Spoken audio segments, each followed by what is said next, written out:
வெங்கட் நடத்தும் ஸ்ரீ ரமன் வெங்கட் நடத்தும் விஜய யாத்திரை வந்து நாங்கள் வந்து அவருடைய குரூப்பில் ஓம் ஸ்ரீ மகாபரிவாசன் ஜபத்தில் இருக்கிறதுனால அவர் மூலமாக எங்களுக்கு தெரிய வந்தது. ஆனால் எங்கள் மனசில் ரொம்ப நாளாக இதே மாதிரி ஒரு பூஜை நடக்கணும்னு ஒரு இஷ்டம் இருந்தது. ஆனால் அதுக்கு தகுதி எங்களுக்கு இருக்கான்னு எனக்கு தெரியாமையே இருந்தது.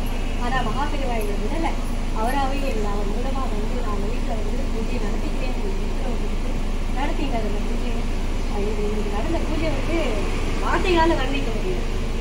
அது வந்து அப்பாற்பட்டது. எல்லாத்துமே அதை கூட வந்து எங்கள் அக்கா பக்கம் இருக்கிற எல்லாரும் வந்து அவளும் மனசில் நல்ல திருப்தியோடு எல்லாரும் மனசில் அவள் மனசில் இருக்க குறைகள்லாம் போக்குற மாதிரி வேண்டிட்டு எல்லாரும் திருப்தியோட சந்தோஷமாக நிறைவாக இருக்காங்க எல்லாரும்.